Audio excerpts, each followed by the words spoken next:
시청자 여러분 안녕하십니까? VOA 뉴스투데이 시작합니다. 문재인 한국 대통령이 내년 베이징 동계올림픽 외교적 보이콧을 검토하지 않고 있다고 밝힌 데 대해 국무부는 한국 스스로 결정할 일이라고 반응했습니다. 다만 미국은 중국의 인권 유린에 대응해 올림픽 보이콧 결정을 내렸으며 동맹들과 협의 뒤 발표했다고 설명했습니다. 첫 소식 조은정 기자가 보도합니다. 잘리나 포터 국무부 수석 부대변인은 13일 전화브리핑에서 베이징 동계올림픽에 대한 외교적 보이콧 결정 이후 한국의 문재인 대통령이 호주를 방문해 스콧 모리슨 총리와 정상회담을 한 뒤 공동 기자회견에서 한국 정부는 검토하지 않고 있다고 밝힌 것과 관련한 질문을 받고 그런 결정은 미국이 다른 나라 정부를 대신해 내릴 사안이 아니라면서 이같이 답했습니다. What I would say is that the South Korean president's decision on their participation in the Olympics is theirs to make. It's not for the U.S. or any other government to make for themselves. 포터 수석 부대변인은 그러면서 미국도 스스로 결정을 내렸고 백악관은 그런 결정을 발표하기 전에 외교 절차에 따라 동맹 그리고 파트너들과 협의를 했다면서 외교적 보이콧의 배경은 중국의 인권 유린과 잔악행위 때문이라는 점을 재확인했습니다. We've also made this decision based on the PRC's egregious human rights abuses and atrocities in Xinjiang. And we've also consulted with and informed our allies and partners of this decision, and that's how this process has worked. 종전선언과 관련해 문 대통령이 미국과 중국, 북한이 모두 원론적인, 원칙적인 찬성 입장을 밝혔으며 다만 북한이 미국의 대북 적대 정책을 근본적으로 철회하는 것을 선결 조건으로 요구해 아직 대화에 들어가지 못하고 있다고 말한 데 대한 질문에는 미국 정부의 기본적인 대북 정책 입장을 다시 강조했습니다. We remain committed to achieving a lasting peace on the Korean Peninsula through dialogue and diplomacy with the DPRK. And to that end, of course, we'll seek to engage with the DPRK as a part of a calibrated and practical approach in order to make more tangible progress that increases the security of not only the United States, but as well as our allies and our deployed forces. 포터 부대변인은 또 미국은 북한에 대해 어떤 적대적인 의도도 없으며 북한과 전제 조건 없이 만날 준비가 돼 있다고 밝혔습니다. 그러면서 북한은 미국의 제안에 긍정적으로 반응하기를 바란다며 바이든 행정부 출범 후 일관되게 밝혀온 입장을 재확인했습니다. VOA 뉴스 조은정입니다. 미국 국방부는 북한의 비핵화를 위한 외교 노력을 계속 지지하고 있으며 군사적 준비 태세 유지를 위해 노력해 나갈 것이라고 미국 국방부 대변인이 밝혔습니다. 존 커비 국방부 대변인은 13일 정례 브리핑에서 한국의 문재인 정부가 적극 추진하고 있는 종전선언과 관련한 질문에 관련 논의는 주무부서인 국무부의 소관이라면서도 미국 국방부는 북한의 비핵화를 위한 외교적 조치와 노력을 계속 지지하고 있다고 말했습니다. 그러면서 국방부는 여전히 그것이 올바른 길이라고 믿고 있다며 동시에 적절한 수준의 군사적 준비 태세를 유지하기 위해 계속 노력해 나갈 것이라고 강조했습니다. 한편 커비 대변인은 미한 군 당국 간 전시작전 통제권 전환 논의와 관련한 질문에 대해서는 미한 양국 국방장관이 지난 여름 협의를 통해 미래 연합사령부의 완전 운용 능력 평가 FOC 검증을 거친 뒤 향후 진행 상황을 논의하고 재평가하기로 합의했다는 사실을 거듭 상기시키면서 현재로서 새롭게 추가된 내용은 없다고 밝혔습니다.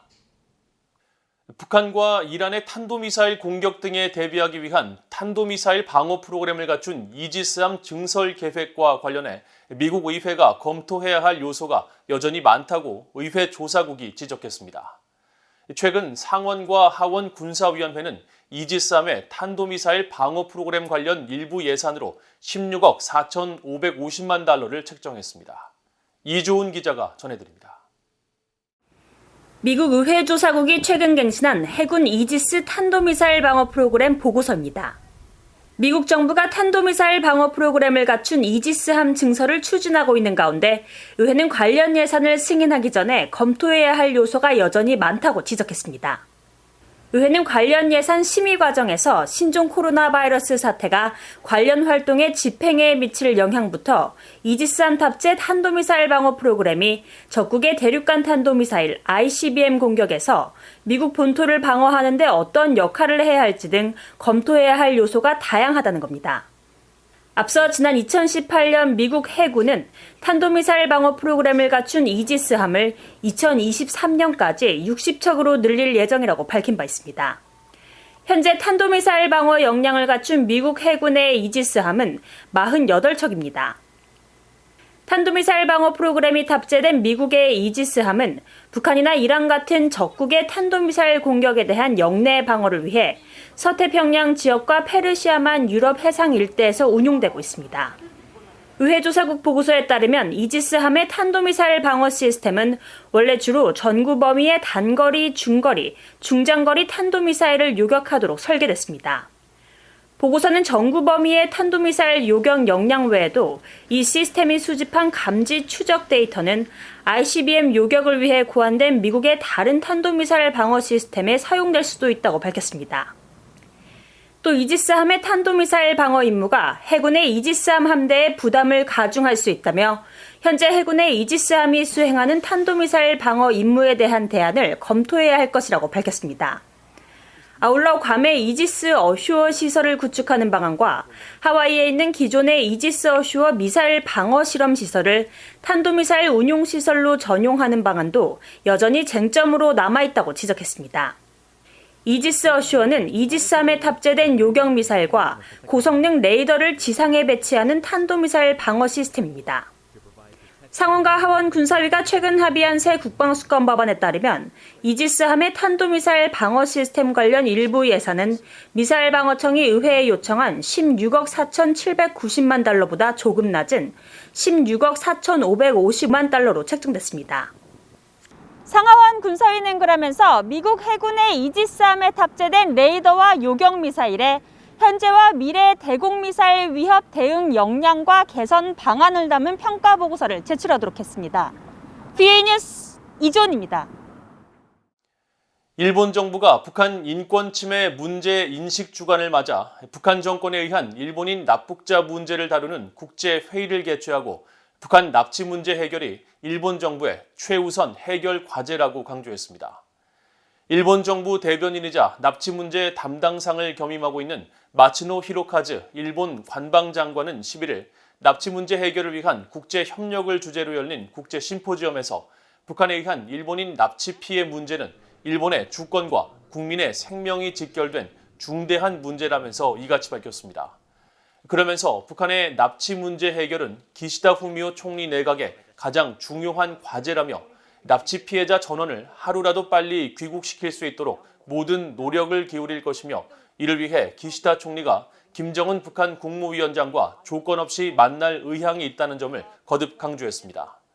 1977년 북한에 의해 납치된 요코타 메구미 씨의 남동생 요코타 타쿠야 씨는 이날 회의에서 가족들의 한결같은 요구는 모든 납치 피해자들의 즉각적인 귀환이라면서 이를 위해 국제사회와 계속 협력하고 목소리를 높일 것이며 북한이 납치 피해자들을 송환한다면 일본과 밝은 미래와 평화를 이룰 수 있는 만큼 김 위원장의 용감한 결정을 기대한다고 밝혔습니다.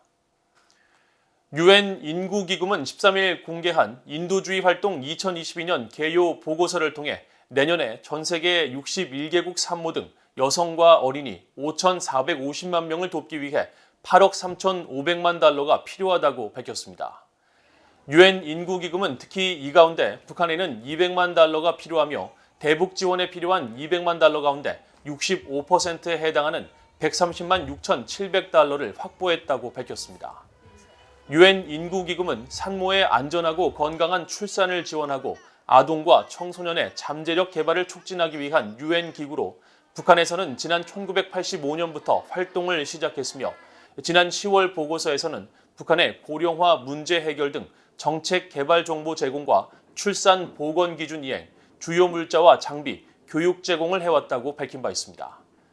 유엔 인구기금이 내년에 가장 많은 지원 목표액을 설정한 나라는 1억 달러의 예멘이며 시리아가 6,874만 달러, 콩고 공화국이 6,720만 달러로 2위와 3위를 기록했고 이어 수단과 아프가니스탄, 나이지리아 등이 지원 목표액이 가장 높은 10개 나라에 포함되었습니다. 이상으로 VOA 뉴스투데이를 모두 마칩니다. 시청해주신 여러분 고맙습니다.